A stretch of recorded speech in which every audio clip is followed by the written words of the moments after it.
Buenas tardes, hermanos, bienvenidos a esta quinta sesión de esta introducción a la cristología de Jesús el Cristo. Un placer estar con ustedes nuevamente. Espero que hayan podido repasar las notas anteriores, que hayan podido reflexionar, leer. Hoy día que vamos a ver el Evangelio de Juan, espero que algunos lo tengan en la memoria y hayan podido leer algunas cositas. Vamos a ir a nuestra presentación.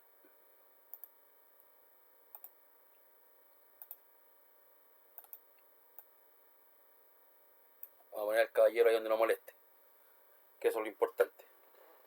Consultas, preguntas que a usted se vaya ocurriendo en el momento, las puede mandar por el chat y al final la compartimos.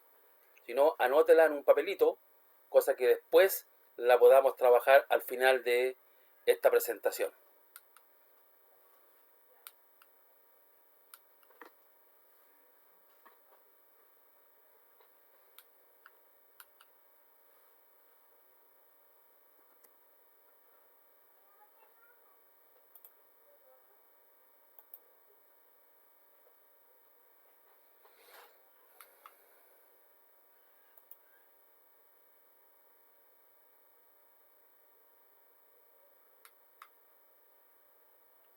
Hoy vamos a estar viendo la cristología juanina, jónica, tiene varios nombres, pero al final nos estamos refiriendo a qué es lo que dice el Evangelio de Juan respecto de Jesús. Este no es una clase de Juan, puede ser que es una clase es una charla de cristología, por tanto no vamos a entrar en todos los detalles del Evangelio de Juan. A veces alguno tiene alguna consulta respecto al Evangelio para compartir cuando hagamos la ronda de preguntas, ningún problema, lo hacemos. Pero aquí yo me voy a referir básicamente a algunos de los conceptos contenidos en este cuarto Evangelio y que tienen que ver con la persona de Jesús. Lo primero que tenemos que ver es entender y comprender cuál es la perspectiva que el autor utiliza para su escrito. Es decir, qué es lo que él quiere comunicar. Luego vamos a entrar en la parte del por qué escribió esto, cuál es el contexto, qué estaba sucediendo. Vamos a ver ahí que estaban enfrentando algunas crisis respecto de la fe. Entonces, este es el único evangelio en donde el autor nos da o escrito su propósito. Y eso nos ayuda bastante. Él dice, estas se han escrito, estas cosas, lo que él narra, lo que él está comentando en su evangelio, dice que se han escrito con varios propósitos. Y aquí vemos que el propósito principal es la aceptación de la naturaleza divina de Jesús. Entonces, él escribe y dice, estas se han escrito para que creáis que Jesús, lo hace también para identificar, ya vamos a ver por qué es importante que se identifique de quién está hablando, que Jesús es el Cristo, el Hijo de Dios, porque esto tiene una trascendencia. Dice, para que creyendo tengáis vida en su nombre. Entonces, como podemos ver aquí en el Evangelio de Juan, en el capítulo 20, versículos 30 y 31, Juan claramente expresa su propósito. Y esto es interesante, mis queridos hermanos, porque nuestra fe de hoy tiene que ver mucho con el sentimiento, tiene que ver mucho con las cosas que se experimentan, que están bien también, si son parte de la fe. Pero creo, en mi opinión, que se ha abandonado las creencias. O sea, ahora ya se da por hecho todo lo que puede decir la Biblia. Ahora nos dedicamos solamente a experimentar y disfrutar y a sentirnos tremendamente cómodos con nuestra vida cristiana o liturgia también y todas esas cosas juntas. Pero como podemos ver, siempre en los escritos bíblicos hay una demanda y con Pablo la vamos a ver mucho más profunda esa demanda. ¿Y cuál es la demanda? la demanda es la aceptación de la naturaleza divina de Jesús. Ya los evangelios sinópticos nos hablaron bastante acerca de la naturaleza humana de Jesús. Y también hay que entender los contextos y los periodos en el que los escritos se dan. Nosotros tenemos los evangelios, ¿verdad?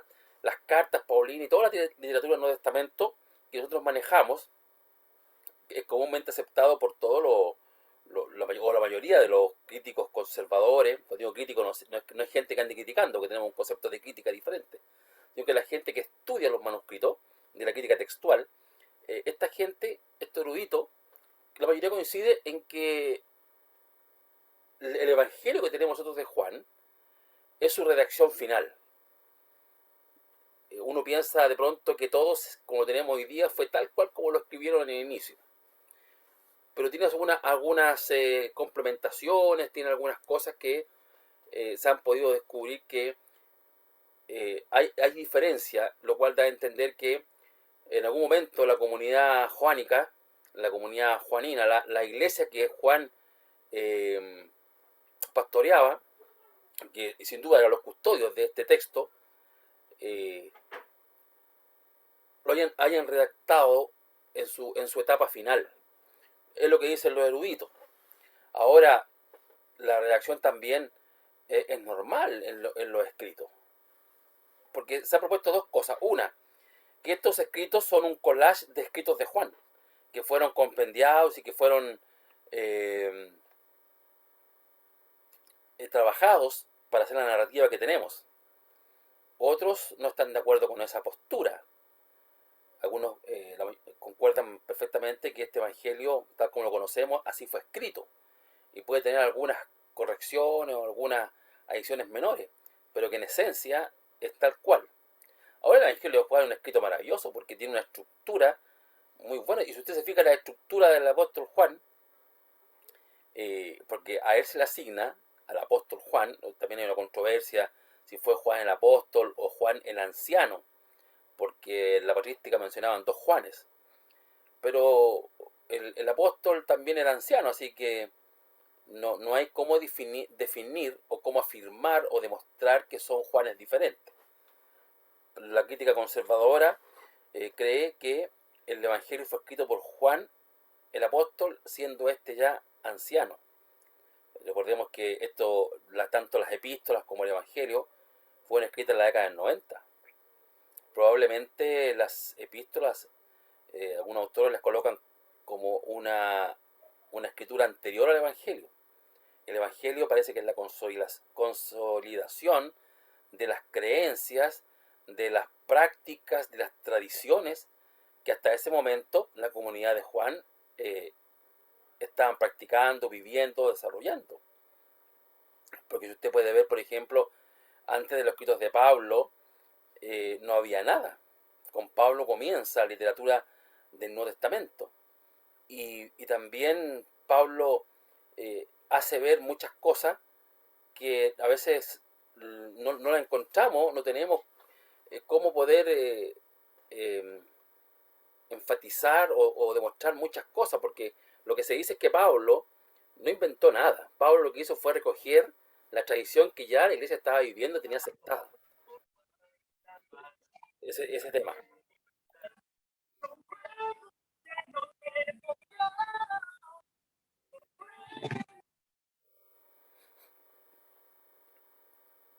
Entonces, no vamos a entrar en los detalles del Evangelio de Juan porque hay bastante, hay bastante para compartir, conocer, discutir también.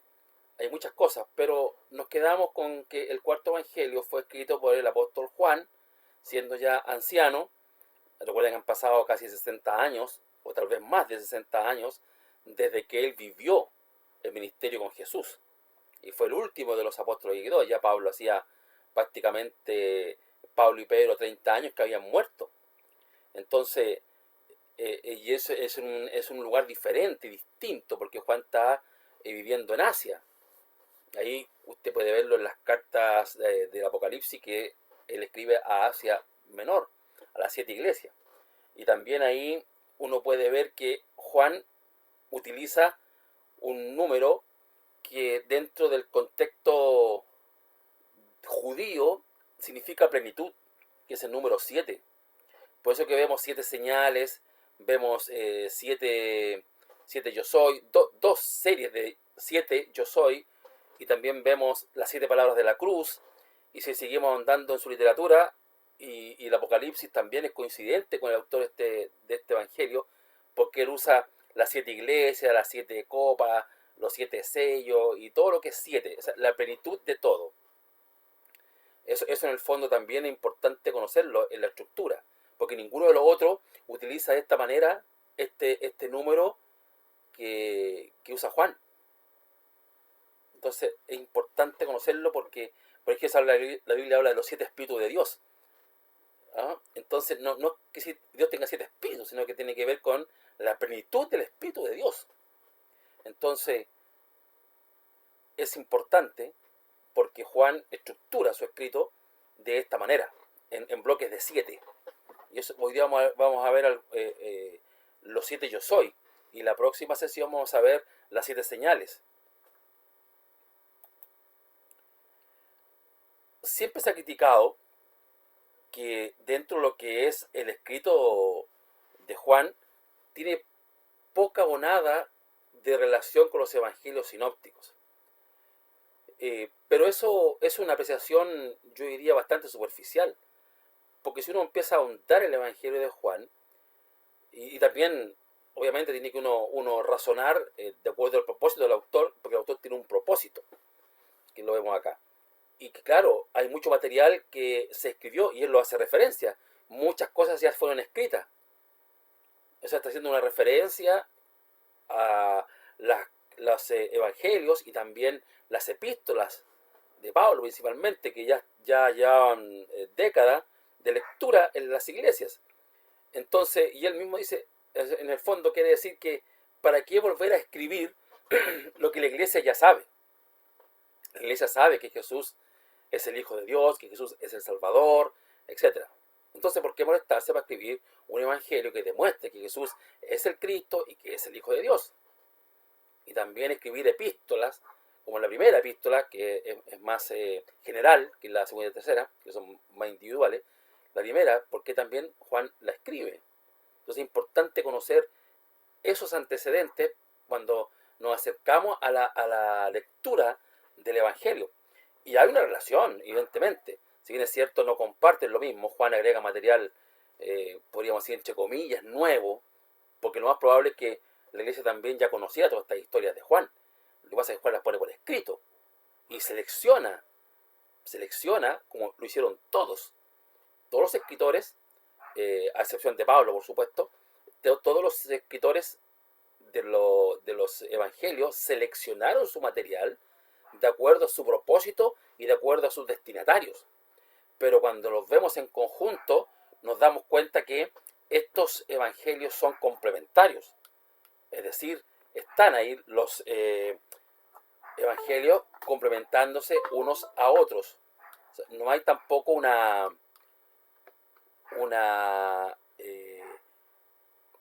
contraposición entre ellos. Al contrario, lo que ellos hacen es justamente mostrarnos el panorama completo, aunque es incompleto igual. ¿Por qué digo que es incompleto? Juan mismo lo dice. Y hay muchas otras cosas que no se escribieron. Lo que él dice es que sí, hay cosas que fueron escritas. Hay cosas que yo estoy escribiendo, o yo les he escrito estas cosas. Pero hay muchas otras cosas que no se escribieron en ninguna parte, y usando una hipérbole, no habrían libros que contuvieran todas las cosas que Jesús hizo, habló o es. Pero aquí vemos, este cuadro ya lo hemos compartido anteriormente, pero lo traigo nuevamente a colación, porque por un lado están los evangelios sinópticos, estos 3 evangelios, Mateo, Marcos, Lucas, y luego está el evangelio de Juan, que no contiene los mismos materiales. Por ejemplo, Juan no tiene ninguno de los milagros que se redactan en los sinópticos, no tiene exorcismos, y no tiene una serie de otros pasajes que nos narran los sinópticos. pero a la vez los sinópticos no tienen, por ejemplo, las entrevistas que tiene Jesús con Nicodemo, con la mujer samaritana y otros más también, con Herodes, etcétera, que no tienen los otros. Entonces ahí Juan viene a a complementar, perdón, los otros escritos. Tengamos bien presente nosotros que lo que Juan está pensando, y como lo hemos recalcado, ¿para qué escribir? ¿Para qué escribir de nuevo lo que ya se escribió, lo que la iglesia ha leído y lo que la iglesia sabe? Tenemos que, y aquí se sienta un precedente, porque lo que él está haciendo es dando respuesta a una contingencia religiosa que se produce dentro del circuito joanino, es decir, las iglesias que él está pastoreando en Asia Menor, se están produciendo algunos problemas. Acordémonos que ya ha pasado bastante tiempo desde la destrucción de Jerusalén, que tampoco se va a nombrar aquí. Y ya ha pasado también mucho tiempo de la destrucción de la ciudad, del templo, y también del éxodo de los judíos hacia fuera de Palestina, en lo que ya a formar parte de lo que era la diáspora, es decir, todos los judíos que se habían asentado en las distintas regiones fuera de Palestina. Entonces, Pablo ya nos enseñó, estoy hablando que Juan escribió en la década del 90, Pablo nos enseñó que en la década de 70, 60, 70, siempre tuvo problemas con los judíos. Hay una crisis con los judíos. Y esa crisis también está mencionada en el Evangelio de Juan. Entonces, cuando nos acercamos a leer el Evangelio de Juan, porque él dice, para creer que Jesús es el Cristo, ¿a quién le interesa conocer quién es el Cristo, quién es el Mesías? A los judíos. Entonces Juan también va introduciendo estas narrativas de eventos que se produjeron durante el ministerio de Jesús y que él va dando, porque Juan mezcla entre los eventos y sus comentarios. Por ejemplo, dice, esto dijeron sus padres, porque tenían miedo de los judíos, por cuanto los judíos ya habían acordado que si alguno confesase que Jesús era el Mesías, fuera expulsado de la sinagoga. Así estaba el problema desde los tiempos de Jesús. Y si bien es cierto, los destinatarios no están en Jerusalén, están en la diáspora, están en Asia, porque los primeros que se le escribió Juan este evangelio fue para la gente de sus iglesias de Asia, que vamos a ver la razón por la cual lo escriben. Pero también hay judíos, porque en todas partes hay judíos, en todas partes. Entonces, es importante, y Juan trae a colación que esto ya no es nuevo, esto ya se había producido por un lado. Otro pasaje de Juan dice, con todo eso, aún de los gobernantes, muchos creyeron en él, en Jesús, pero a causa de los fariseos, los judíos religiosos, los gobernantes, no lo confesaban, para no ser expulsados de la sinagoga. Entonces, podemos ver que siempre estuvo este problema, no solamente con Pablo, que hablaba de los judaizantes, especialmente en Gálatas, sino que también estaban desde el ministerio de Jesús. El rechazo ha sido permanente hasta el día de hoy. Podemos ver que existe rechazo a la comunidad judía de la aceptación de Jesús como el Mesías. Y también Juan dice, esas son palabras de Jesús que Juan trae a colación aquí en el capítulo 16, dice, os expulsarán de las sinagogas, y aún viene la hora cuando cualquiera que os mate pensará que rinde servicio a Dios. En las sinagogas, en Jerusalén no había sinagoga, y tampoco esto estaba fuera de Palestina. Puede hablar de sinagoga fuera de la Palestina, donde no está el templo, porque todas las actividades se hacen en los templos. Y habían también algunas sinagogas fuera de Jerusalén. Pero ahora, como eso ya no existe, ni la nación, ni el templo, ni la ciudad ha sido destruida, entendemos que la sinagoga a las cuales se refieren, y además que una palabra profética, por lo que vemos aquí en boca de Jesús, algo que ya el mismo Señor había anunciado que iba a ocurrir. Y eso mismo también está provocando algunos problemas con los judíos, y eso lo sabemos de sobra a través de la literatura paulina. Y si es cierto, Pablo se refiere a los contactos que él tuvo con los de su nación, Juan también tuvo contactos con los de su nación. Eso no le quepa la menor duda. Y aparte de eso también había otra crisis que estaba atentando contra la iglesia. ¿Cuál es esta crisis? La crisis con los helénicos. Lo hemos comentado en otras sesiones donde dijimos que estaba los credos helénicos, las religiones mistéricas de los griegos continentales de ese tiempo, y dentro de ello habían varias enseñanzas que eran contrarias a la enseñanza de Cristo, del Evangelio de Cristo, de la enseñanza apostólica. Y también dijimos que esa misma enseñanza que aquí se está discerniendo a finales, porque esto fue escrito al final del siglo primero, ya en el siglo segundo va a tomar mucha más fuerza y cuerpo. Pero aquí Juan establece un precedente de la falsedad de ese pensamiento filósofo religioso y también la falsedad de las creencias que este movimiento está colocando. ¿Qué es lo que escribe en primera de Juan? En esto conocer el Espíritu de Dios. Todo espíritu que confiesa que Jesucristo ha venido en carne es de Dios. Que ha venido en carne. Esto no se refiere, hermano, a que alguien cuando hace un exorcismo le diga a la persona que está exorcizando, entre comillas, confiesa si Jesús vino o no vino en carne. Esa persona no tiene idea. ¿Qué significa? Esto es una expresión. Esto es un hebraísmo, venido en carne. Porque en el fondo, lo que nosotros también entendemos como la encarnación, palabras que para la gente común no entiende nada. En el fondo, la traducción más lógica es que Dios se hizo hombre, como el título del libro del pastor Pablo Hoff, y hasta la presencia del Señor. Muy bueno, lo recomiendo, tienen que leerlo y estudiarlo. Se hizo hombre. Todo espíritu que confiesa que Jesucristo es Dios, en el fondo está diciendo, o que Dios se hizo hombre, ese es de Dios. Entonces, como usted puede ver, por un lado, la facción judía está provocando problemas, y por otro lado también la facción helénica también está provocando problemas. ¿Con qué? Uno con el rechazo y la persecución de los cristianos, y los otros con sus religiones mistéricas que están bombardeando la iglesia. Entonces, claramente vemos aquí que es muy similar a lo que Pablo ya había escrito hace mucho tiempo, como es la carta a los colosenses, que es de Colosas, que también estaba ahí en Asia también. Entonces, este movimiento ya viene hace rato, pero pareciera que en los tiempos de Juan, este movimiento había cobrado mucha fuerza, o estaba haciendo mucho daño, o había hecho mucho daño. Entonces, era necesario hacer algo.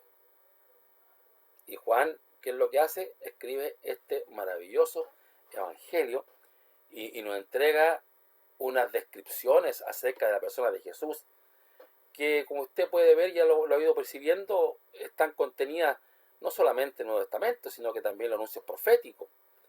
Pero los evangelios sinópticos aparecen también estos conceptos de Jesús, el Cristo, el Hijo de Dios, el Salvador, etc. En los escritos paulinos que vamos a ver en 2 semanas más, vamos a ver los escritos paulinos, también aparecen estos mismos elementos del Cristo, el Señor, el Hijo de Dios, el Hijo del Hombre, el título que Juan no menciona.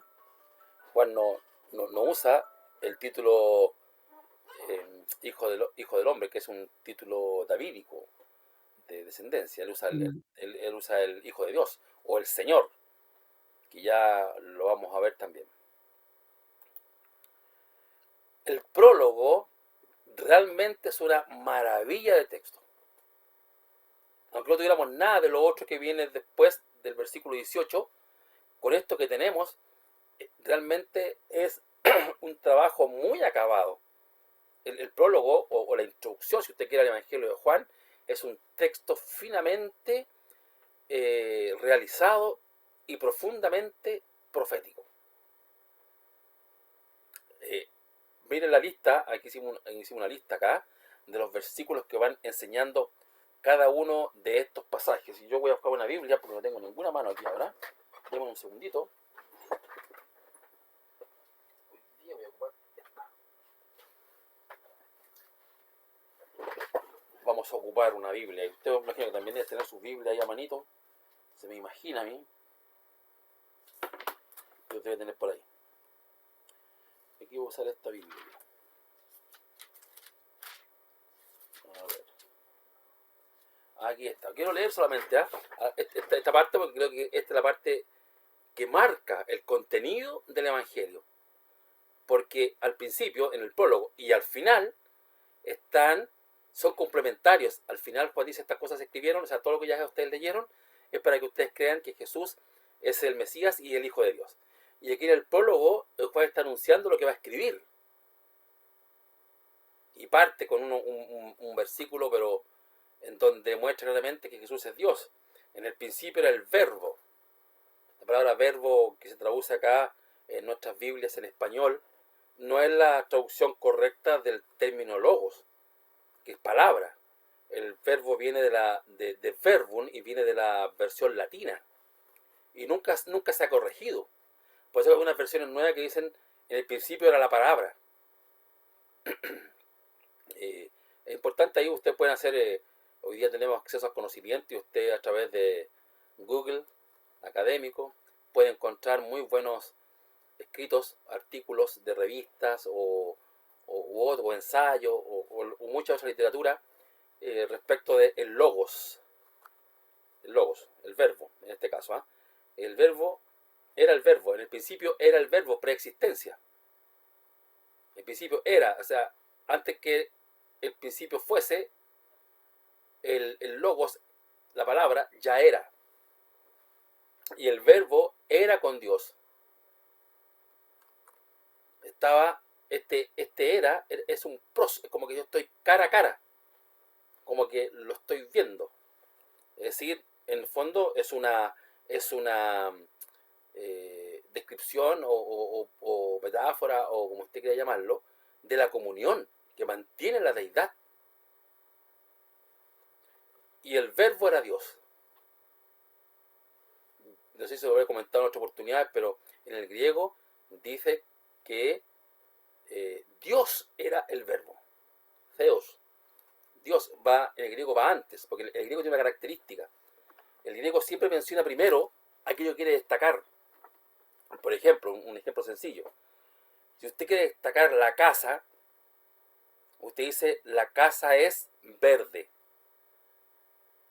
Pero si usted quiere destacar el color de la casa, usted diría verde es el color de la casa. Entonces aquí Juan, ¿qué es lo que quiere destacar? Lo que ha anunciado en las frases anteriores. ¿O qué es lo que es?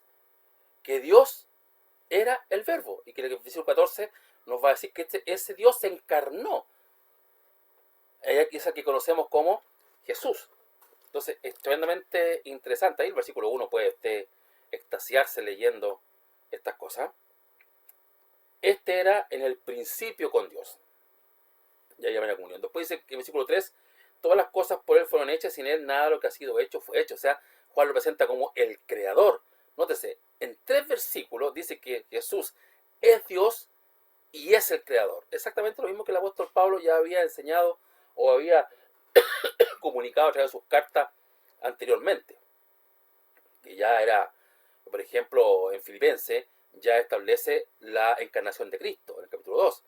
En Colosenses también ya había presentado a Jesús como el creador, como Dios, el creador, el sustentador de todas las cosas. Luego, Juan incorpora algunos elementos que los otros sinópticos no tienen. Muchas dualidades, luz, tinieblas, vida, muerte, creer, no creer, etc.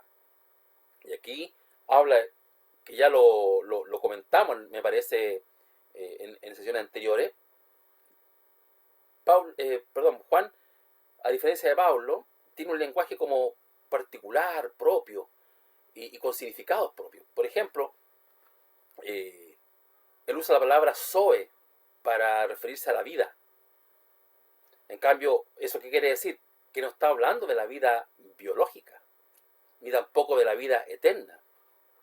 Está hablando de plenitud y calidad de vida, para que tengan vida en abundancia, una vida plena. ¿Cuándo? ¿A futuro? No, ahora. Se dice cuando uno cree en Cristo, ya empieza a disfrutar esa vida plena, y ahí hay trabajo que hacer de cada uno. ¿Por qué a veces sentimos que no tenemos una vida plena? Yo a veces me siento que no tengo una vida plena, y a veces también me siento medio decaído, miserable. Es que somos tan pequeños, pues, hermano.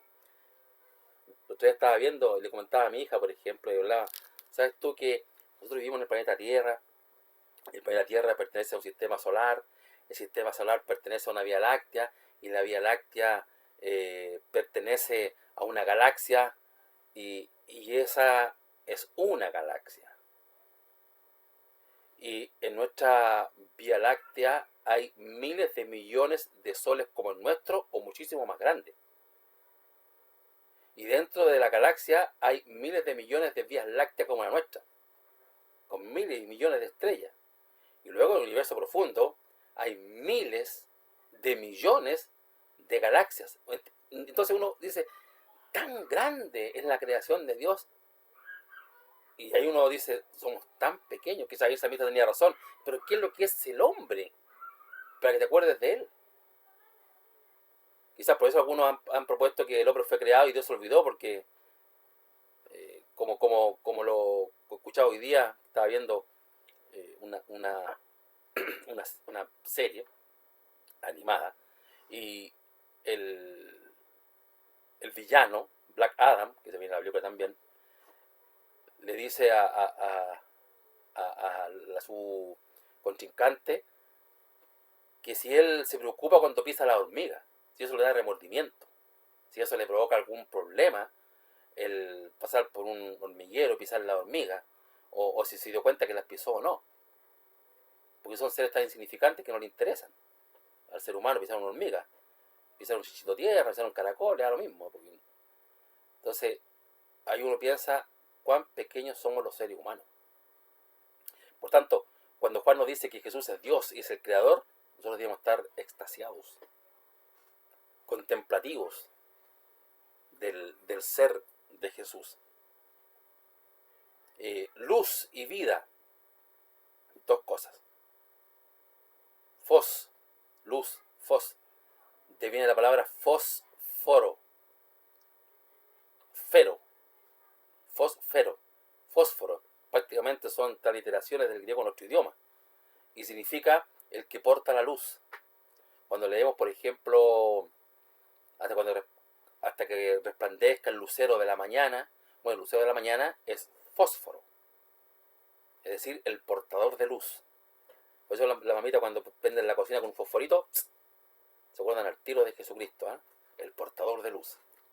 Después hay un paréntesis que incorpora aquí Juan, porque hay un testigo de esa luz, y ese testigo es Juan el Bautista. Y luego retoma nuevamente, hay en el versículo 6 al 8, dice que hubo un hombre enviado de Dios, el cual se llamaba Juan. Este vino por testimonio, para que diese testimonio de quién, de la luz, a fin de que todos creyesen por él. No era él la luz, sino para que diese testimonio de la luz. Y aquella luz verdadera que alumbra a todo hombre venía a este mundo. Esto mismo lo va a retomar Juan en el capítulo 8, versículo 2 en adelante, cuando dice Jesús, yo soy la luz del mundo. Entonces, evidentemente los judíos, sabiendo que la única luz, lo vamos a ver enseguida en unos versículos por ahí, ese tema en particular. Después tenemos el versículo 10, en el mundo estaba y el mundo por él fue hecho. Nuevamente luz se refiere a Jesús como el creador, pero el mundo no le conoció, el rechazo. A lo suyo vino. Entonces el juego de palabras, a lo suyo, lo que le pertenece, su creación, su reino, su nación, a lo suyo, todo le pertenece. Solo siempre escucho yo citar el Salmo ahí, todo es del Señor, y la plenitud de la tierra, todo es del Señor, pero no siempre vivimos conforme a ese principio.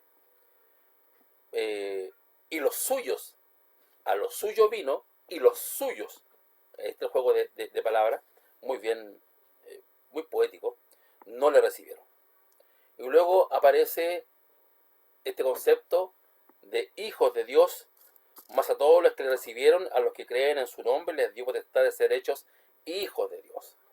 No sé que hijo está con minúscula, ya lo dijimos anteriormente, que tiene que ver con una palabra tecna que es como adoptar. Por eso hablamos de la adopción. Somos hechos hijos de Dios por adopción. No somos de la misma naturaleza del Padre. En cambio Jesús sí es de la misma naturaleza del Padre. Y es la filiación que tiene con el Padre cuando él dice el Padre y yo uno somos, es una misma naturaleza. Y eso es normal porque usted es un ser humano y sus hijos son seres humanos. No son ni perritos, chanchitos ni ovejas. Entonces, según la naturaleza del Padre, es la naturaleza del Hijo. Pues hablamos del Hijo de Dios. En cambio, nosotros somos hijos de Dios. Plural. Después tenemos la encarnación y la gloria del Verbo. Y aquel Verbo está refiriendo al del versículo 1 que dijimos que era Dios. Fue hecho carne y habitó entre nosotros el tabernáculo. Tabernáculo perfecto. Tabernáculo último. Tabernáculo irreemplazable. No tiene reemplazo el tabernáculo perfecto. Ya no se requieren ni tabernáculos ni templos. Entonces, Pablo, cuando lo veamos también, se refiere a la iglesia como el templo de Dios, descartando todo posible templo hecho por manos de hombres. Y habitó entre nosotros. Y vimos su gloria. Gloria como de unigénito del Padre. Gloria. Es que eso también se va a referir más adelante en una de sus oraciones cuando dice, Padre, glorifícame ahora con la gloria que tuve antes contigo. Entonces, antes de su encarnación, evidentemente. Que también si lo vemos a la luz de Filipenses capítulo 2, versículo 5, donde Pablo recoge un himno que era parte ya de la tradición cristiana. Han pasado 20 años y Pablo recoge este himno, o más de 20 años han pasado ya, lo recoge, y donde dice que él no estimó el ser igual a Dios. Ser igual, no semejante. Semejante es cuando algo se parece, pero cuando hablamos de igual, es exactamente el uno y el otro. Y Jesús pudo decir, el que me ha visto a mí, ha visto al Padre. O sea, el que me ve a mí, ve a Dios, porque yo soy Dios, hecho uno de ustedes. Que es tremendamente interesante. Voy a seguir acá. Y la gloria también, doxa, es la palabra que se utiliza para cuando darle gloria a Dios. Esa es la palabra que se utiliza solamente o para Dios o para Jesús. Entonces, no hay otra cosa. Incluso Pablo también usa mucho estos juegos de palabras. Incluso Pablo en sus cartas, en muchas de ellas, antepone Pablo apóstol de Jesucristo. Y luego coloca la voluntad de Dios. O otras veces, la gracia de nuestro Señor Jesucristo pone a Jesús como dador de gracia, como dador de dones, y como Señor también. O sea, Pablo está tremendamente empapado de la deidad de Cristo. Tremendamente empapado. Hay un libro muy bueno, que lo recomiendo, de Gordon Fee, que se llama Cristología Paulina. De ahí vamos a comentar algunas cosas cuando nos toque ese tema. Luego en el versículo 16, retomo nuevamente, aquí estamos, 16, porque de su plenitud tomamos todos, y gracia sobre gracia.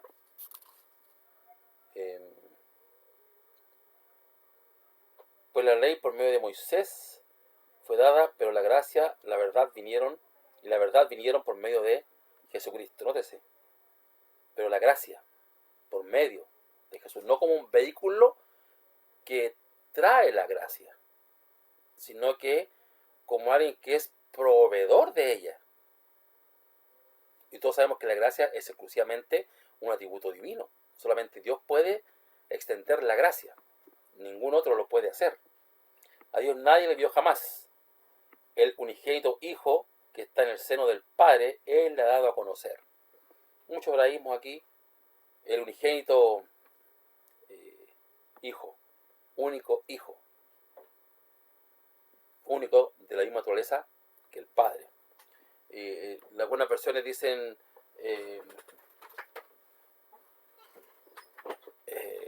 unigénito Dios.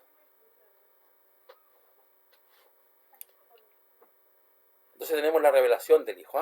Entonces, hacia grandes rasgos, lo hemos visto aquí, por ejemplo, si alguno de ustedes que es predicador, mira, aquí tiene perfectamente 11 excelentes ideas, textos, para hacer una serie de sermones por casi 3 meses, predicando solamente el prólogo de Juan, una cristología alta, profunda, con textos poéticos.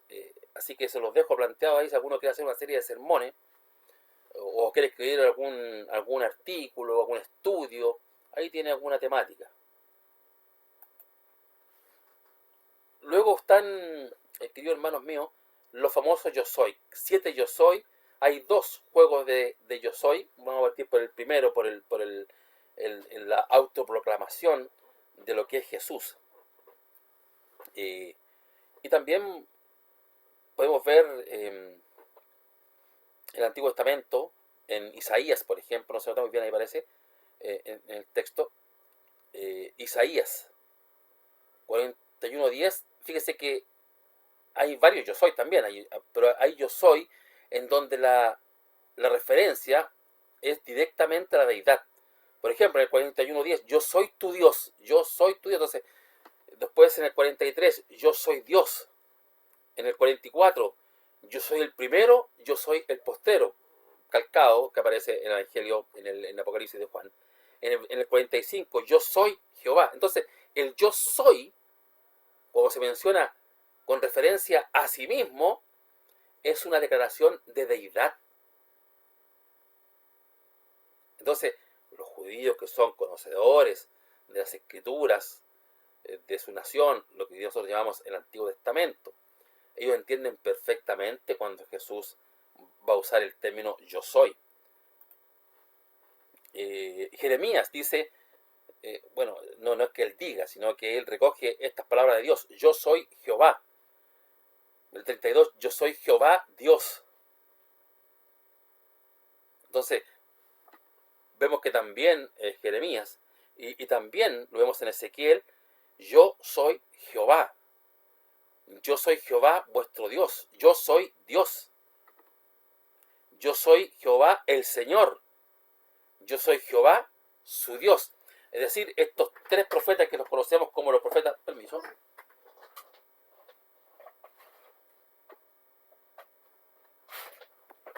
que los conocemos como los profetas mayores, en sus escritos, que son autoritativos, que constituyen autoridad de la escritura, en el Antiguo Testamento se usa el yo soy con referencia a la deidad misma.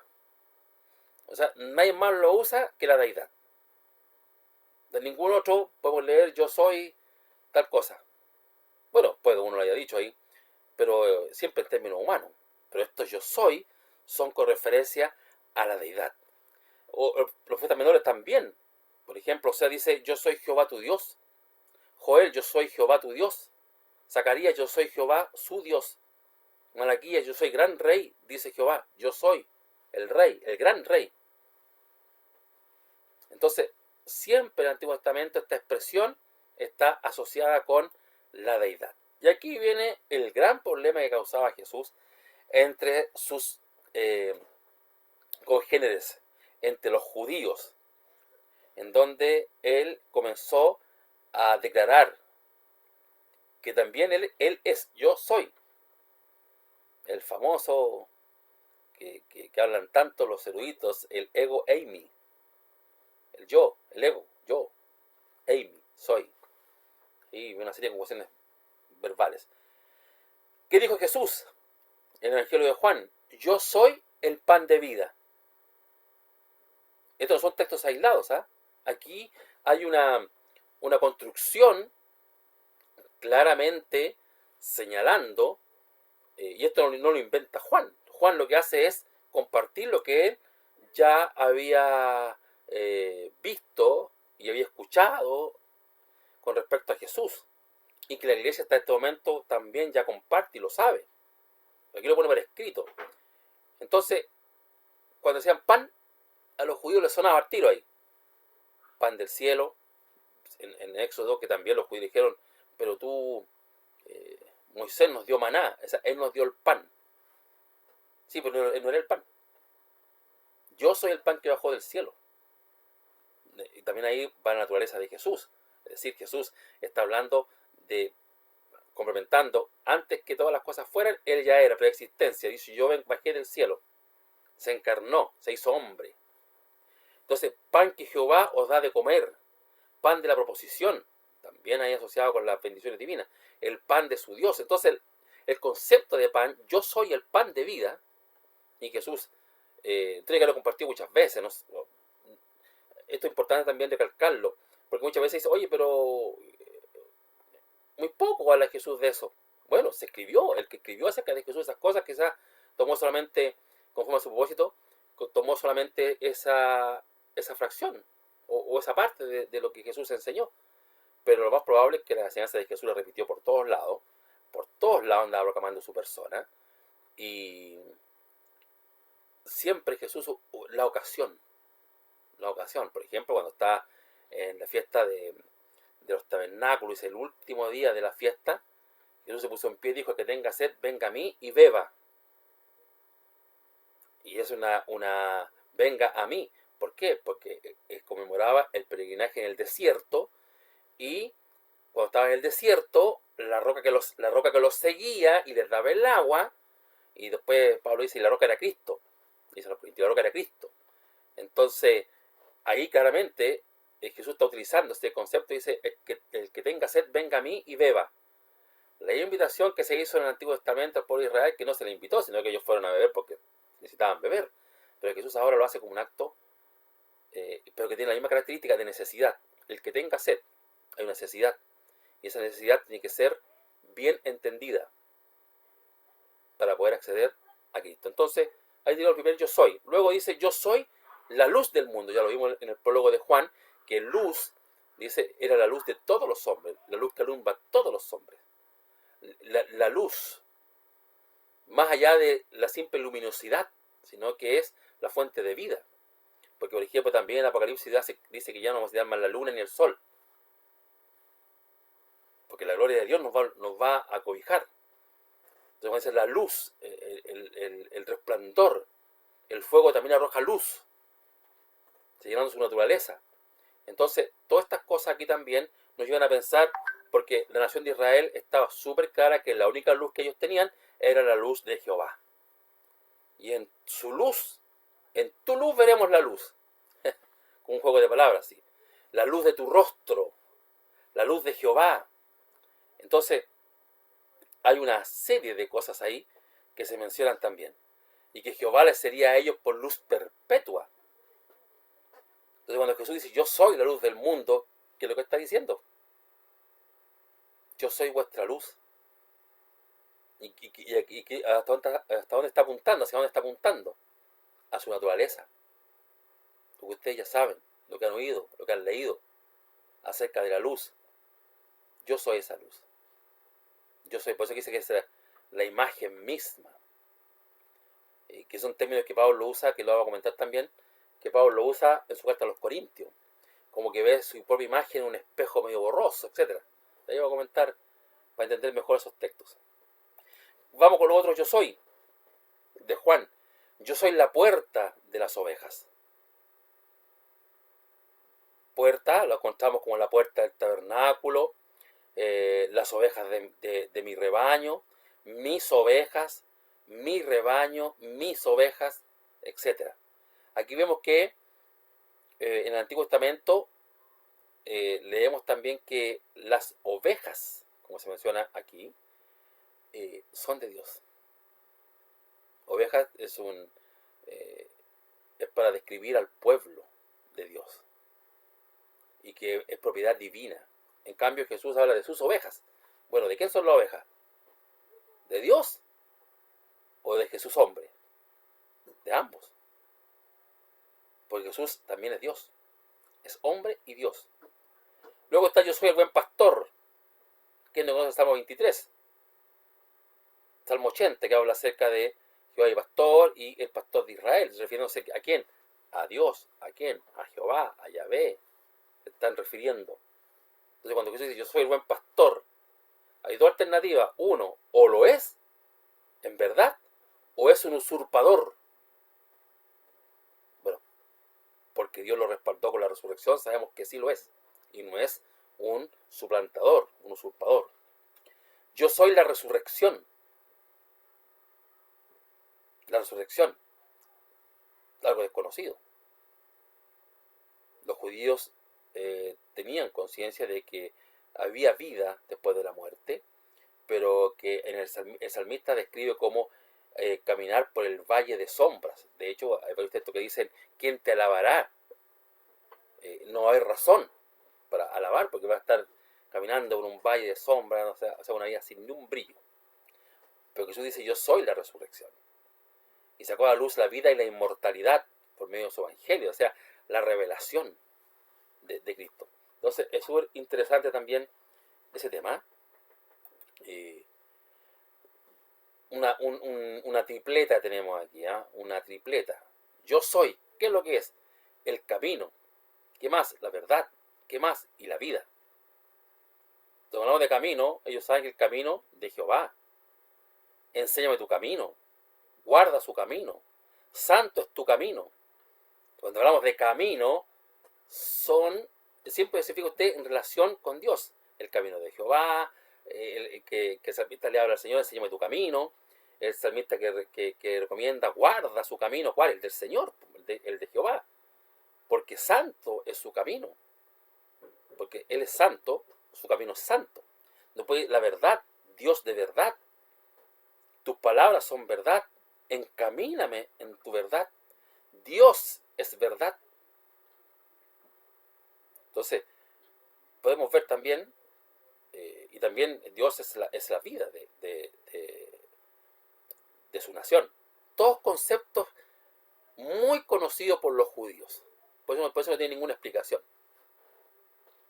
O sea, Juan nunca dice, y esto lo dijo porque el pueblo sabía que Jehová era su luz, que Jehová era el camino. No, lo da por hecho que todos lo entienden perfectamente. Y también el último dice, yo soy la vid verdadera. La vid verdadera. Encontramos en Isaías este relato, la narrativa de la viña de Jehová, que Dios plantó una viña para él, bla, bla, bla. Y Jesús dice, yo soy la vid verdadera. Y la viña de Dios fue destruida, dice Jeremías. Yo soy la vid verdadera. Entonces, por un lado vemos acciones que son propias de Dios, cosas que son de la naturaleza divina, cosas que son de la propiedad divina, cosas que son exclusivamente de Dios. Juan, y no es el único, Juan las aplica directamente a Jesús. ¿Por qué? Porque él tiene plena conciencia que Jesús es el Mesías, el Cristo, y también es el Hijo de Dios. Y eso es lo que él pretende demostrar respecto a esto. También hay otra serie de yo soy, 7 más. Yo soy el pan de vida, él es el sustentador que nutre todavía, es el alimento. No solo de pan vivirá el hombre. Yo soy la luz del mundo, en la fuente que disipa las tinieblas. Entonces Juan dice que es la luz que alumbra a todo hombre. Y las tinieblas no vencieron la luz, sino que fueron vencidas por la luz. Yo soy la puerta de las ovejas, yo soy el buen pastor, yo soy la resurrección y la vida, yo soy el camino, la verdad y la vida, yo soy la vid verdadera. O sea, también Jesús repitió en otras oportunidades lo que ya habíamos señalado. Y siempre tiene que ver con acciones o características divinas. Él es quien cuida del redil. Cuando habla permite, dice, no dará tu pie al resbaladero. O sea, Él te está cuidando. ¿Quién? Dios. Ningún judío predicho el rabino tanto nos cuida. No, siempre el socorro, el cuidado, todo, la provisión, todo venía de Dios. Dios lo hacía todo. Vamos a ver también las señales, cómo reflejan ese aspecto de Dios. Dios les dio maná, Dios abrió las aguas, Dios hizo una serie de cosas que también Jesús va a hacer portentos similares. Jesús tiene, al ser Él la resurrección y la vida, Él tiene poder sobre la vida y sobre la muerte. Él es autosuficiente. Él no necesita de nadie para ser lo que es. Recordemos que lo mismo que se dice de Dios, yo soy el que soy, o yo soy el que es, también se dice de Jesús. Porque estos yo soy tienen que ver con eso, con la revelación de la deidad. Y Él comunica tanto la vida física como espiritual.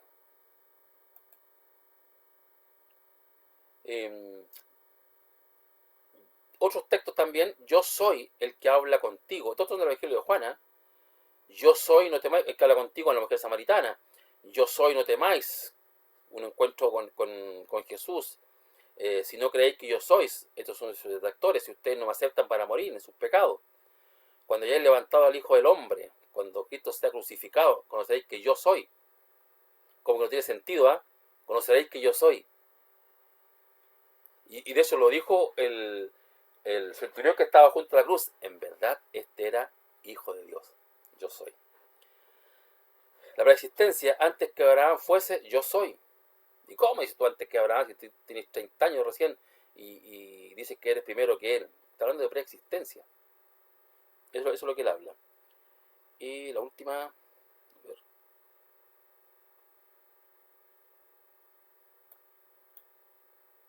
Es que tengo aquí un problemita. Bueno, tengo un problemita.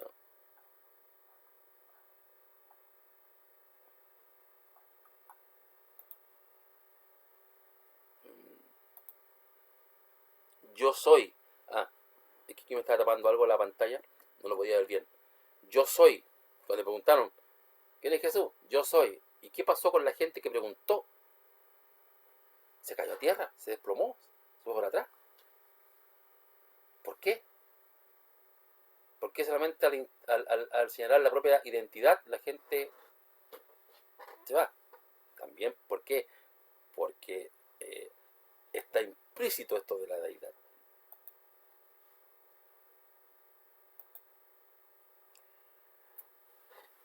También el Apocalipsis también dice, yo soy el alfa y la omega, principio y fin. Dice el Señor, el que es y que era y que ha de venir, el Todopoderoso. No temas, yo soy el primero y el último. Y es un texto que, como lo hemos visto, tiene mucha referencia a Jehová en el Antiguo Testamento, que Juan aplica directamente a Jesucristo. Directamente.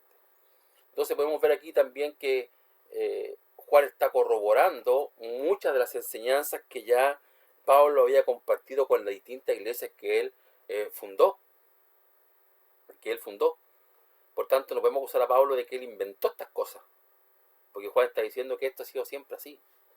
O sea, yo lo concebí así, Pedro lo concibió así, y los hermanos de Jesús también lo concibieron así, Jacobo y Judas, que ellos nunca se refieren a Jesús como su hermano o Jesús, sino que dicen el Señor. Y en ellos se cumple lo que dijo Jesús, cuando el Hijo del Hombre sea levantado, entonces conocerán que yo soy. Y sus hermanos, que eran incrédulos antes, recordemos que Mateo Bernal le dice, oye, afuera está tu mamá con tu hermano y tu hermana, te andan buscando. Y Jesús dijo, ¿quién es mi madre? ¿Quiénes son mis hermanos? Porque él dice que porque pensaba que estaba fuera de sí, había pelado cable, porque está hablando cosas que ni siquiera su familia aceptaba.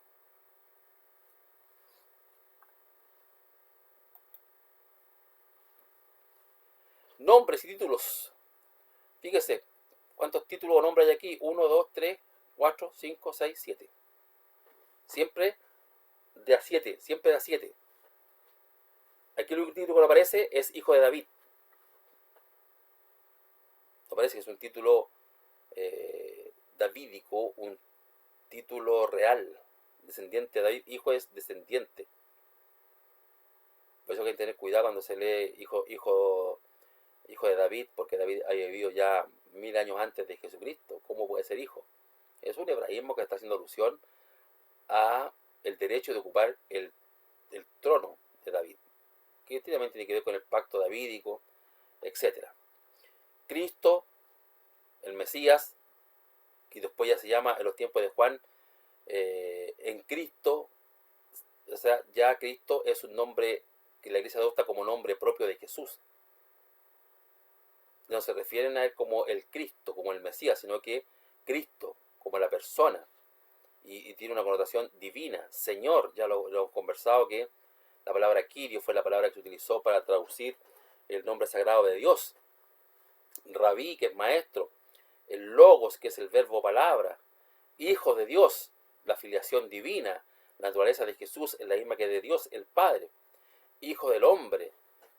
Título mesiánico, más que definir la humanidad de Jesús, es un título mesiánico que también tiene connotaciones de deidad. Y luego está este nombre o título que utiliza exclusivamente Juan el Bautista y que está solamente en el Evangelio de Juan y se menciona 2 veces, que Jesús es el Cordero de Dios, el que quita el pecado, que haciendo referencia, por un lado está esta provisión divina y por otro lado está la obra de salvación que hace Jesucristo, el que quita la soteriología, la doctrina de salvación, el pecado del mundo, el pecado de los hombres. Avancemos. Llegamos al tiempo de las preguntas. Al tiempo de las preguntas, así que si tiene preguntas ahí, las vamos a compartir. Sin antes decir que la próxima sesión vamos a ver las señales. Vamos a entrar a cada una de las señales a grandes rasgos solamente, pero sería súper interesante, por ejemplo, que usted quiera hacer un estudio. Aquí tiene 7, si quiere predicar, 7 pasajes donde los puede predicar. Tiene 11 en el prólogo, puede hacer 11 sermones. Luego tiene estos 14 yo soy, 14 sermones más. Luego tiene estas señales, 7 señales más. O sea, estamos en 21 sermones y súmele y sígale con los discursos, con los textos selectos. O sea, podemos estar predicando prácticamente todo el año del Evangelio de Juan, sin ningún problema. Como dice el dicho, sin repetirse ni equivocarse. Es una riqueza profunda, hermano. Eso es lo que necesitamos hoy en día. Abrir las escrituras para que el corazón de los oyentes se encienda. Muy bien.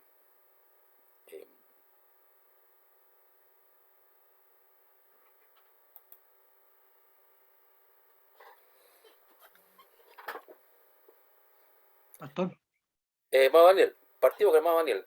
Buenas tardes, hermano Sí, Daniel. buenas tardes, Pastor.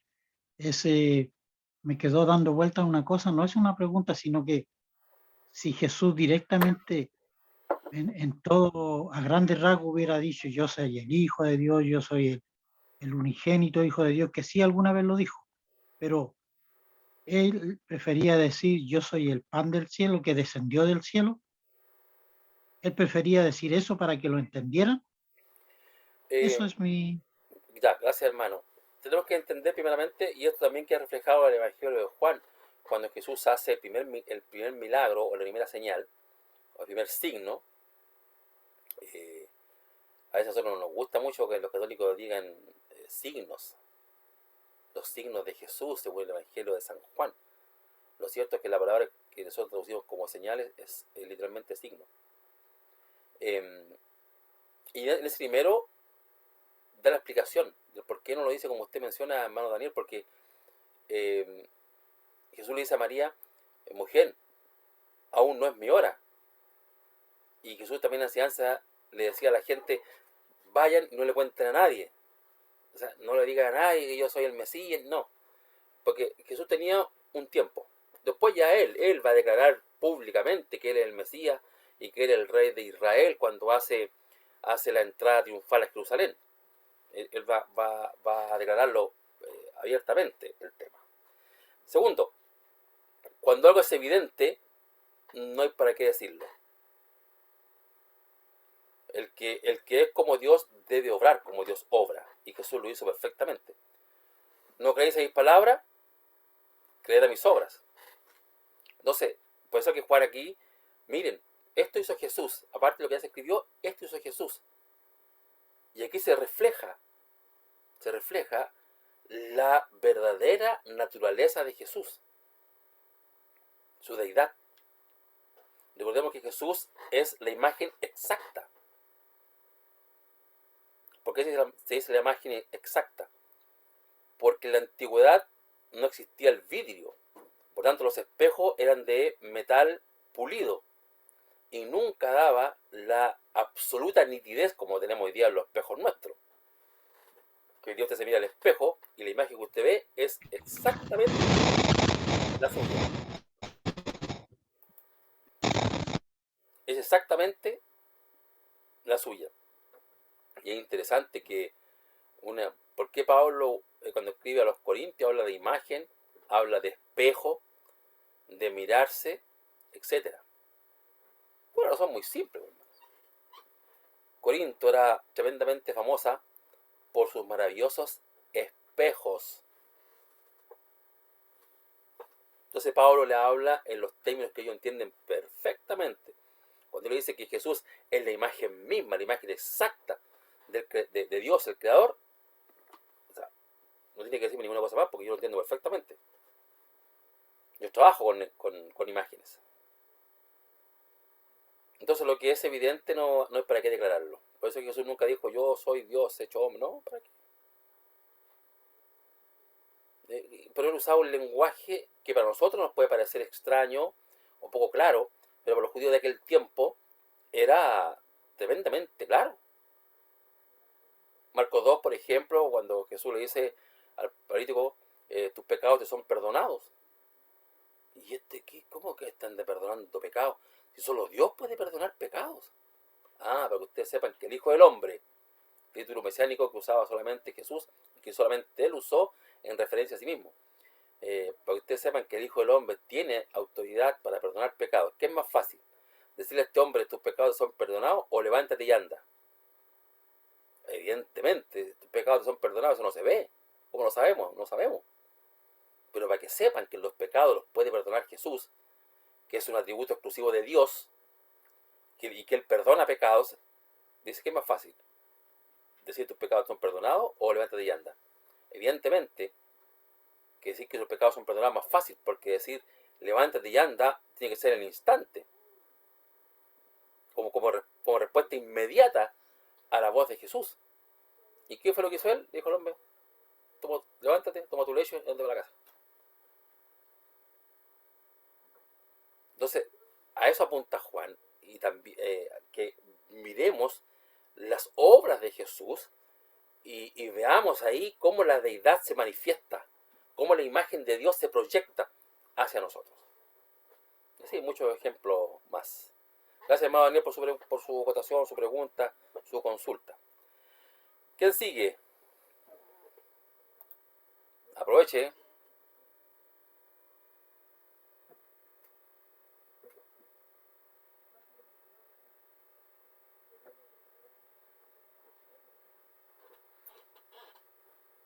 Profesor, Señor. Juan 1.1, el término logos, tal como usted lo dice, que se nos ha traducido como palabra y o verbo, pero tengo entendido que la significancia para los primeros lectores de este término es bastante más profunda y no es tan solo una palabra, sino toda una suerte de doctrina para los gentiles de aquella época. Si nos puede explicar un poquitito más esto de la creencia del logo, de la doctrina del logos. Gracias, Pastor Gonzalo. Sí, para nosotros siempre lo tomamos como muy liviano, y el principio era el verbo, listo, ya está declarado, está. ¿Para qué seguir ahondando si ya está dicho? Pero Juan no inventa la palabra logos, ni el concepto logos, ni todo lo que significa el logos. Porque el logos, lo encontramos tanto en el Antiguo Testamento, tal vez no como los conceptos que uno quisiera, pero está el logos de Filón y está el logos helénico también.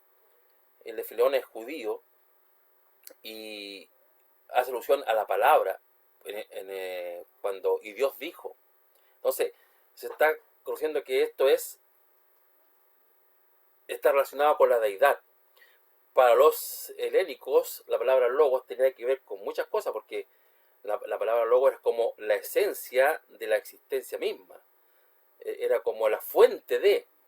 Entonces Juan no inventa el concepto, ni por el lado judío, ni por el lado griego, sino que él lo que hace es identificar. La palabra de Dios obró en el pasado e hizo toda la creación.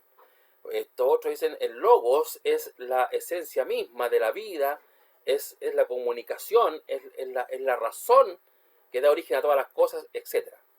Y mucho más. Como bien decía el pastor Gonzalo, el tema del logos, que usted lo puede ubicar ahí, si usted en vez de ver tanto TikTok o tanto YouTube, o también en YouTube coloque el logos de Juan. Y más de algún estudio, más de alguna predicación o alguna referencia le va a salir con respecto al tema. Entonces lo que hace Juan es identificar el logos. Porque mientras, tanto para judíos como para helénicos, era algo más o menos etéreo. Porque la palabra es algo, no es alguien. Y para los helénicos también era algo intangible. ¿Y qué es lo que hace Juan? Él dice, en el principio era el verbo, preexistencia igual eternidad. Solamente no es eterno lo que es creado. Y antes de la creación, Jesús ya existía en su forma de verbo, en forma de Dios, como dice, como le coge Pablo en Filipenses. Entonces lo que hace Juan es identificar la palabra y el logos en la persona de Jesús. Jesús es eso que ustedes tienen como lo trascendente, lo maravilloso, lo único, lo exclusivo, lo poderoso, lo grande y todo lo que usted quiera colocarle. Eso es Jesús. Él es la palabra, Él es el logos. Él es el ser de todas las cosas, o el origen, la fuente. Entonces el concepto logos es tremendamente amplio, pero Juan no se va por el lado de los filósofos antiguos con respecto al logos, sino que lo que él hace es identificarlo. Todo eso es Jesús. Judíos, helénicos, griegos, helénicos, es Jesús. Qué bien. Gracias, Pastor Gonzalo. Gracias, Ok. profesor. ¿Qué más? Marcial. Hola, buenas tardes, profesora, de todos que están en la clase.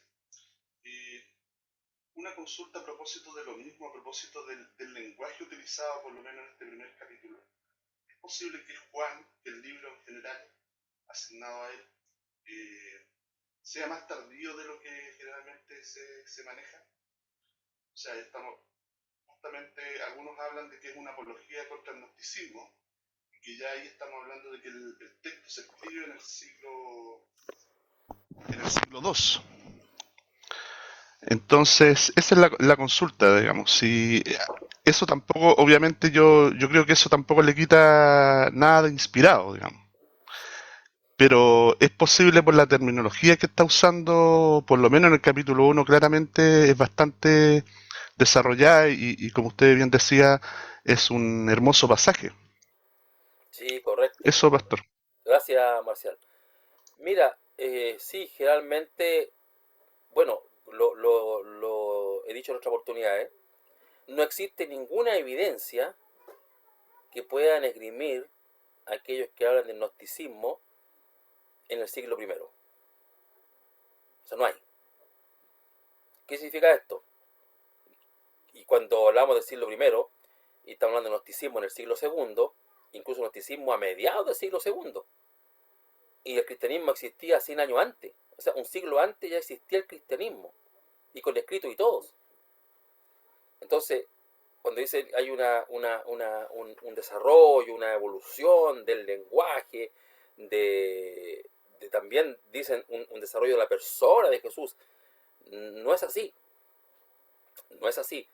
porque claramente vemos que desde antes de los escritos ya la iglesia tenía una aceptación plena de Jesús como el Señor, que era un término para referirse a lo amo, un término de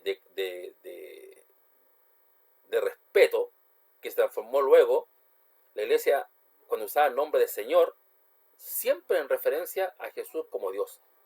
Para ellos el Kyrios, el Señor Jesucristo, es Dios, porque solo Dios es el Señor. Y Pablo recalca, hay un solo Dios y un solo Señor. Y Juan dice, Señor de señores. Entonces, Él está por sobre todo, lo colocan ellos acá. Entonces, ahora que está más pulido, que ¿con respecto a qué? Con respecto a los evangelios sinópticos, lo que se habla ahora los eruditos, que está muy desarrollado el lenguaje, hermano, la iglesia, o Juan en este caso, aunque Pablo ya lo hizo, o sea, no podríamos decir que los escritos de Pablo son del siglo II, pero los escritos de Pablo son del siglo I, porque Pablo murió en la década del 60. Y si algo escribió Saulo de Tarso o Pablo el apóstol, tiene que haberlo hecho antes de su muerte, evidentemente. Y si hasta nosotros llegó hoy día literatura que es atribuida a Pablo, esa literatura es del primer siglo. Y como lo dijimos, y si la primera carta, que es como yo pienso, fue primera de Tesalonicense, es una cristología muy alta, casi insuperable en el resto de las escrituras. En el resto de la escritura se recalca, pero lo cierto o se explica, o se amplía, o se ahonda en esa cristología ya declarada en el primer escrito cristiano, que sería primer Tesalonicense.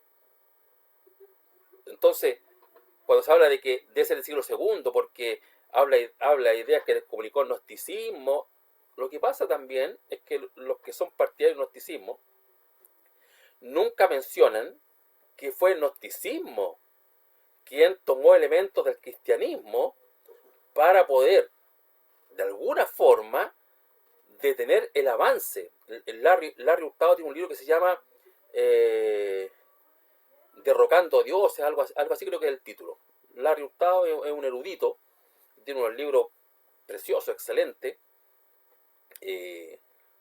muy buenos, y hay algunos en español que se pueden descargar también de internet, y otros más que tiene en inglés, pero que también uno puede acceder a los sitios donde lo encuentra y puede pedir que se lo presenten en su idioma, así que ahora no es problema leer literatura erudita de escritores, porque uno le hace clic en el Google Chrome, le hace clic con botón derecho y se lo usa en español. Entonces, el gnosticismo tomó elementos del cristianismo y no al revés. No puede ser, porque antes de que Juan comience a mencionar esto de este pensamiento, ni siquiera se le llama así. Pablo, de hecho, habla de la noxis, del conocimiento, pero como movimiento tal, en el siglo I no hay ningún registro. Por tanto, el Evangelio de Juan, incluso el Evangelio de Juan, como lo dijimos, el papiro se me fue el nombre, Ryland, que fue fechado entre el 110 y el 120.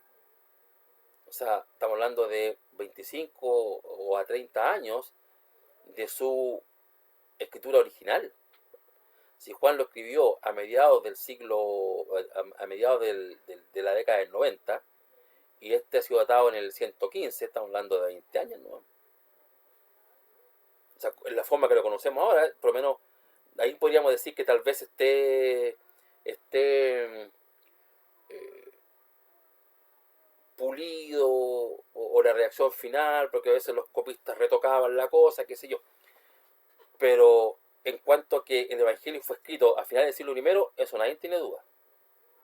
Y los que lo tiran más temprano, o sea, perdón, más tardío, para el siglo II, mediados del siglo II, etc., no son partidarios del cristianismo. Incluso los que son supuestamente de las líderes cristianas son liberales. Ya los padres de la iglesia lo citaban, las escrituras canónicas, como lo dijimos en el cuadro que presentamos la semana anterior, 36.000 y tantas citas del Nuevo Testamento se encuentran en la literatura patrística conocida, 36.000. Y estamos hablando desde los principios del siglo II. ¿Qué quiere decir esto? Que los escritos ya eran conocidos y circulaban ampliamente por todas las iglesias de aquel tiempo. No sé si con eso respondo la pregunta, hermano Marcial. Sí, profesor. Gracias. De nada, pues. Gracias. Eh, hay un libro que habla acerca de la literatura, los primeros escritos cristianos, y es del Justo González, está en español, así que muy bueno también. Ahí puede encontrar más información de cómo funcionaba esto de la escritura.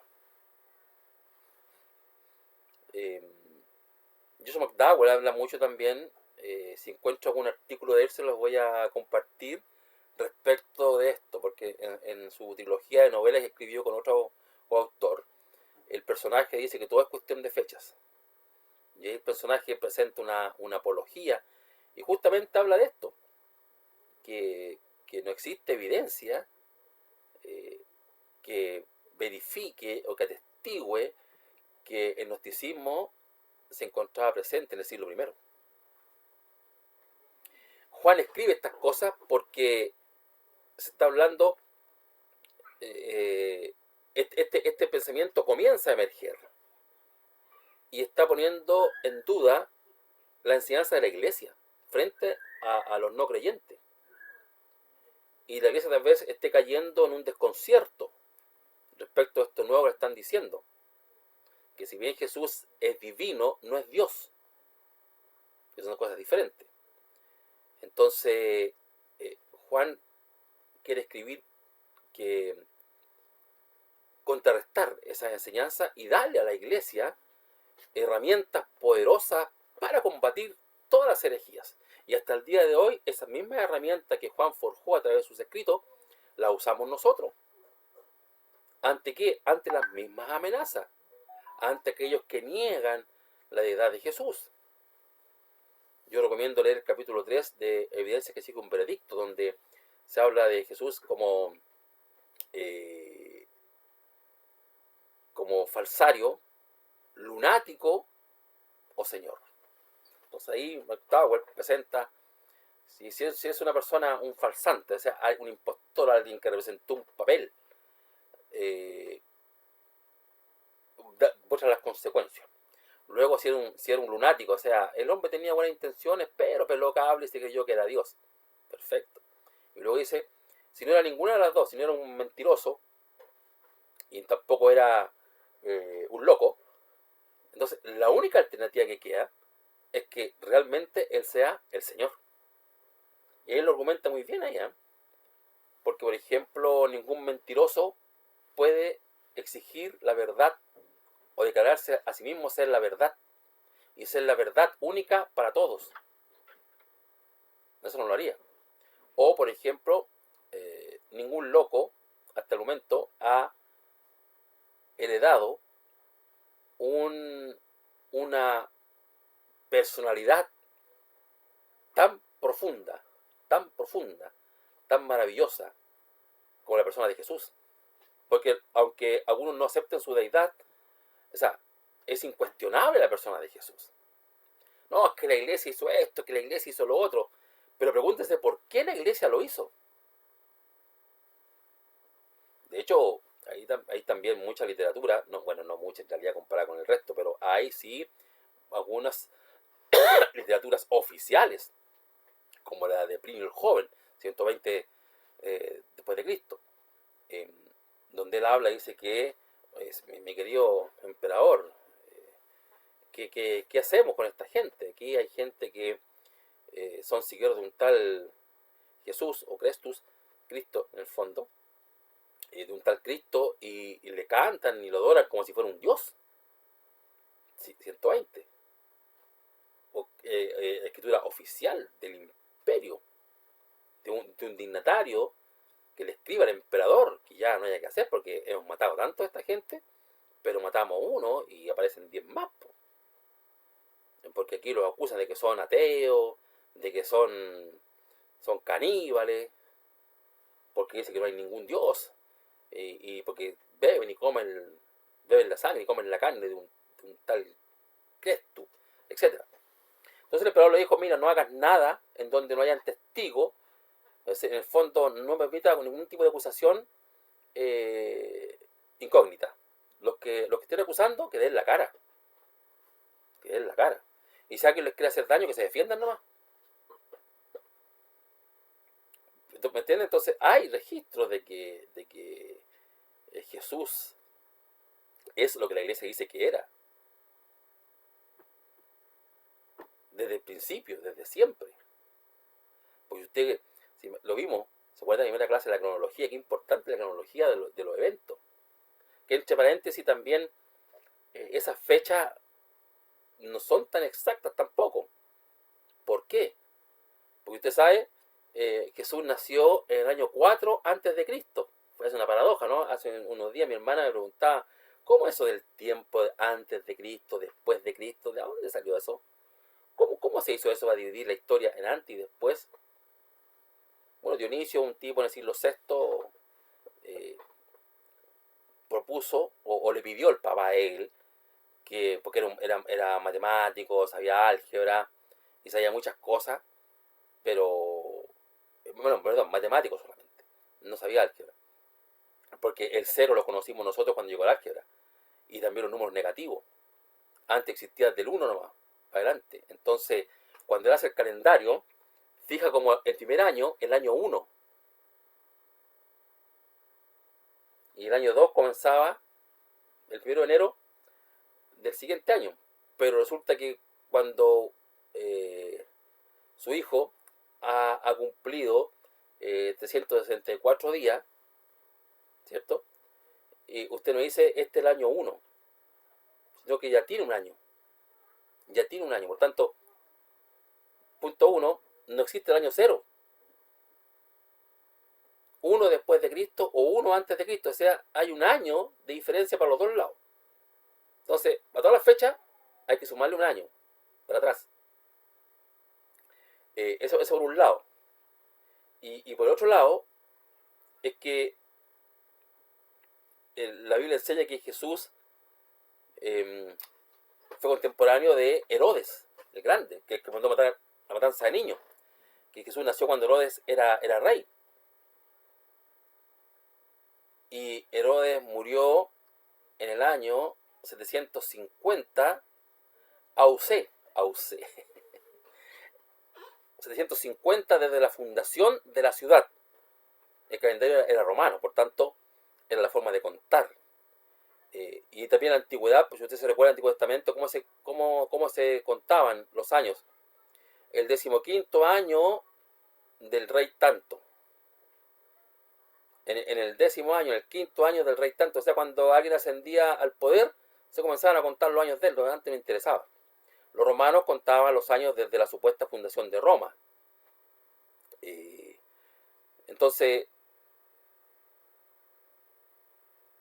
aparte de eso, si nació Jesús cuando murió este Herodes, y murió en el 750, y nosotros entendemos que Dionisio hizo el año 1 en 753, o sea, 3 años después, más el año 0, son 4 años. Por eso dice que Jesús nació en el 4 antes de Cristo. Me hace medio enredosa la cuestión, pero no existe el año 0.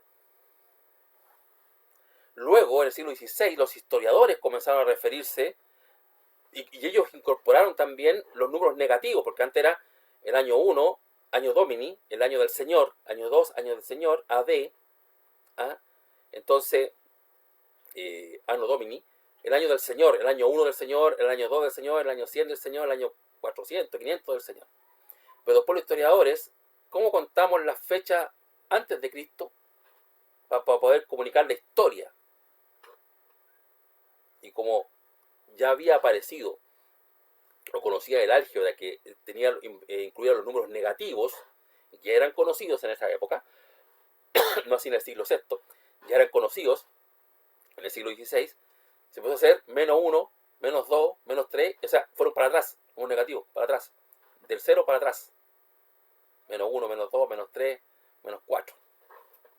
Y a eso también le llaman un siglo, 100 años antes de Cristo, 100 años después de Cristo.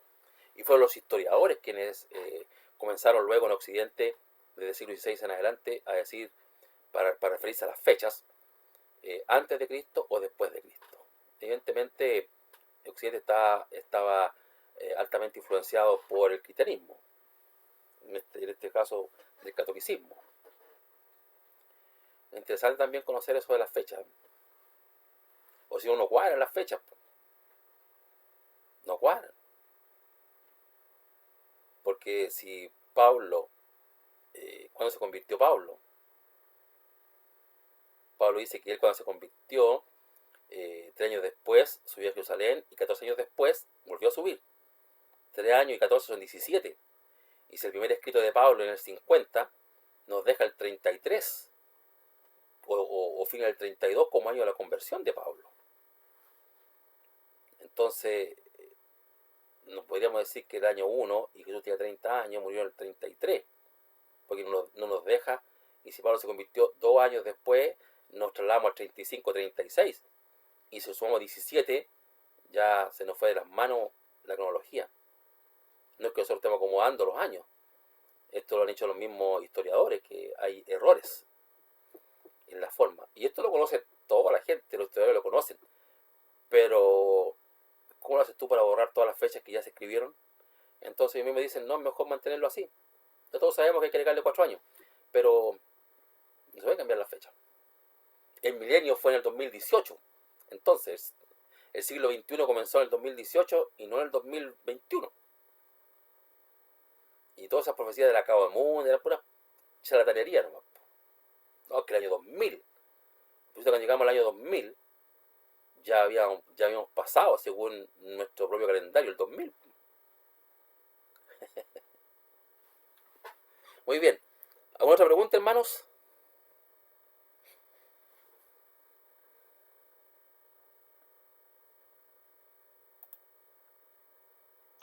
Profesor, yo de nuevo, es que a propósito de lo último que fue comentando, como usted bien señala, el gnosticismo todo indica y los eruditos también lo reafirman de que no comienza en el siglo I, sino que a partir del segundo, inclusive de a mediados. Sí. Entonces la pregunta apuntaba, vuelvo un poco atrás, la pregunta apuntaba si es posible que Juan justamente no haya sido escrito en el siglo I, conservando todo lo que corresponde a la inspiración, no quitándole nada de aquello. A eso un poco apuntaba Ya. la pregunta inicial. Como bien señalé, sería imposible que haya sido escrito el Evangelio originalmente. Las copias que podemos tener son de después de ese periodo, pero eso no significa que se escribió a mediados del siglo II. Pero digamos decir, ese famoso papiro que encontraron, ¿cuánto era? Island, fue datado en el 114, si mal no me equivoco, por ahí. Y los estudiosos dicen que Larry Hurtado también tiene un libro que habla acerca de los manuscritos. Yo lo quiero leer, no lo he leído, pero sé que lo tiene. Ellos, los ¿cómo se llaman estos tipos? Paleógrafos, estos que ven, que estudian las escrituras. Porque, ¿cómo se puede hacer algo para identificarlo? Bueno, existe la ciencia en donde los eruditos ven qué tipo de caracteres se utilizaba o se utilizó para ese escrito.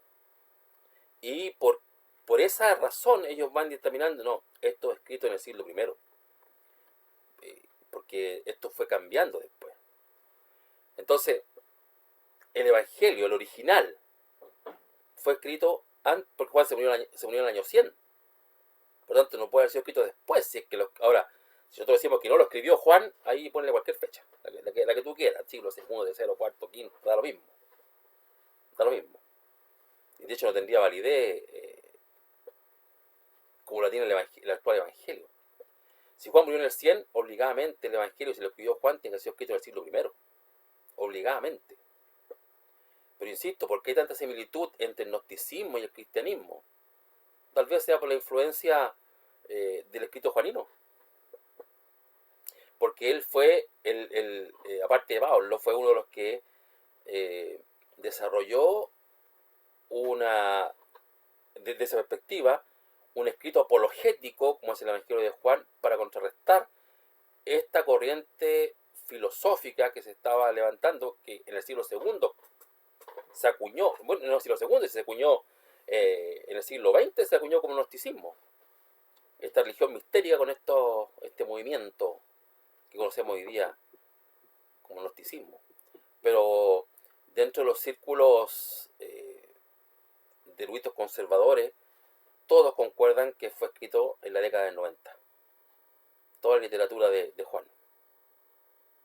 Tal vez el Apocalipsis fue escrito antes, a fines de la década de los 80, tal vez. Pero las epístolas y el Evangelio de Juan, década del 90. Se le da mucho crédito a los que hablan del gnosticismo, ¿eh? Y siempre se han de confundir. Y no son cristianos. Y incluso muchos cristianos también se refieren al movimiento que está combatiendo Pablo y que está combatiendo Juan como el gnosticismo. Pero es solamente para una identificación de la crisis que se estaba produciendo.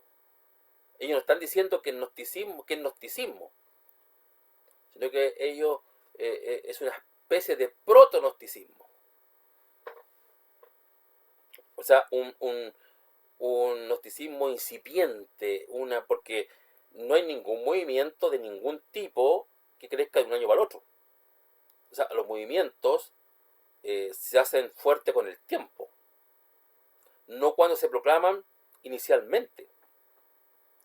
Pasa mucha agua debajo del puente antes de que un movimiento se consolide. Por ejemplo, nuestra situación que estamos viviendo en el país, nuestra situación política, esta fue acordada el año 92. Año 92. El gran pacto de Río, qué sé yo. Bueno, de Río fue de San Pablo, ya no me acuerdo. O sea, estamos hablando que año 92, 2002, 2012, hace 30 años atrás. O sea, lo que estamos viviendo hoy día, con fuerza, es un movimiento que se originó hace 30 años atrás.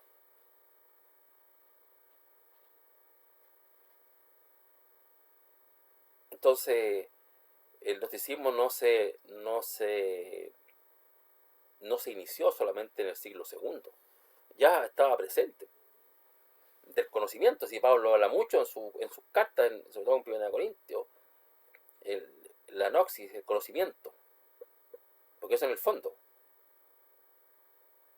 Cuando hablamos de agnosticismo, o sea, no hay conocimiento. Noxis, conocimiento. Eso. ¿Alguien más?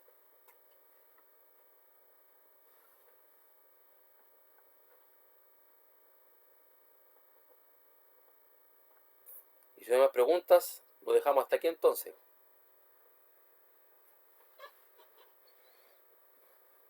Bien, pues, gracias por haber estado presente. Me están ayudando con mi tarea, eso es lo que están haciendo. Por eso gratis, porque es una tarea que estoy haciendo. Entonces no voy a estar lucrando con la tarea. Después haremos otros cursos, otras charlas y ahí el que quiera paga.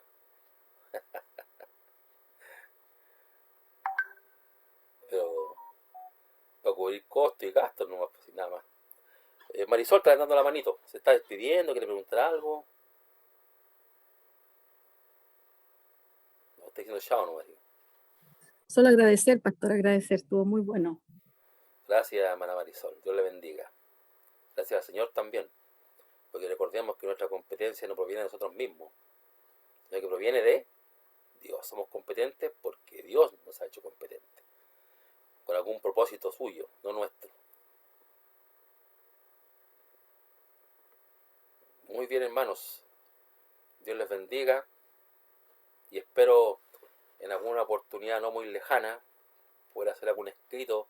Estas clases van a servir porque van a quedar guardadas, porque uno prepara unas láminas, ¿cierto? Y luego, como diría un buen petepete, como digo yo, los petepetes, pentecostal, pentecostal, pentecostal.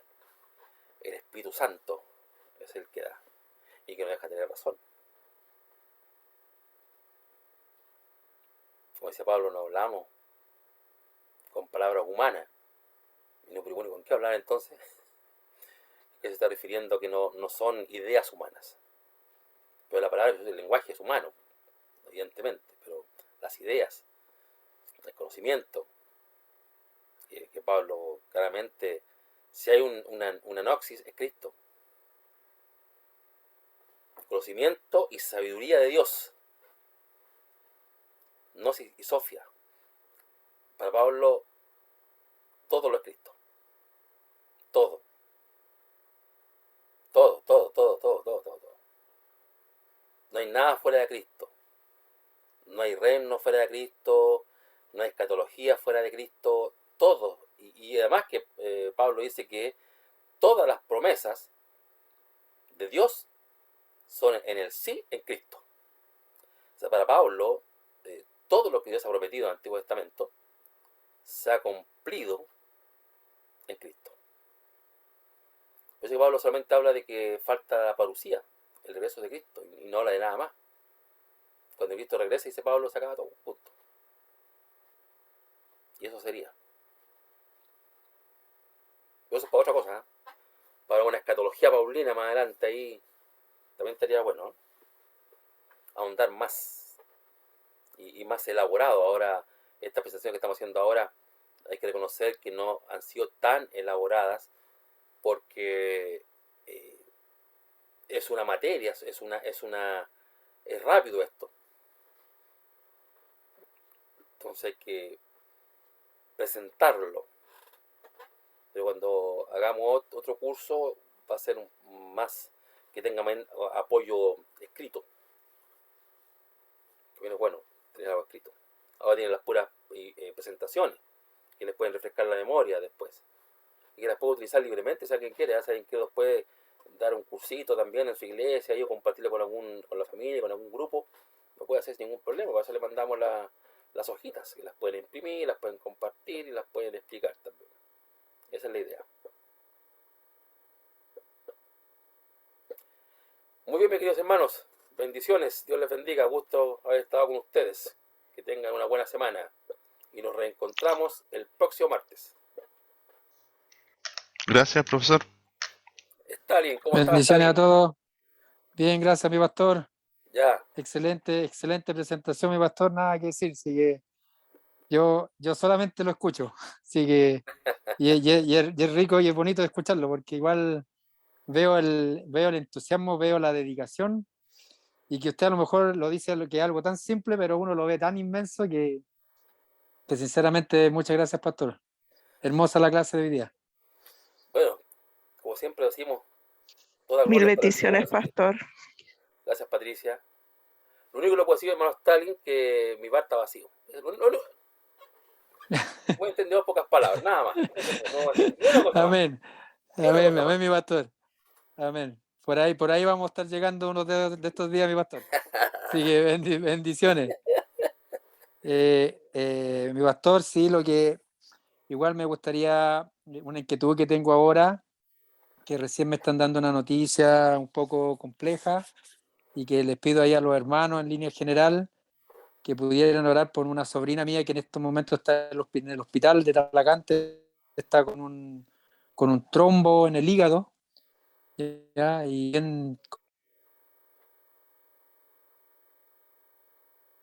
con que me puedan ayudar a orar, pedir misericordia al Señor para que el Señor pueda ir obrando en misericordia por ella.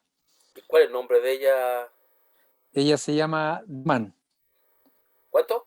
Se llama Denis Guzmán. Mándelo por el WhatsApp. Denis. Denis, sí. De Guzmán. Amén, Mándelo mi por el pastor. WhatsApp para que no se me olvide. Y vamos a estar Amén. hablando por ella. Listo, mi pastor. Vamos a estar hablando por ella, ya. Bendiciones. Listo. Bendiciones a todos. Dios les bendiga, hermanos. Chao, chao. Bendiciones, hermanos, que descansen. Bendiciones.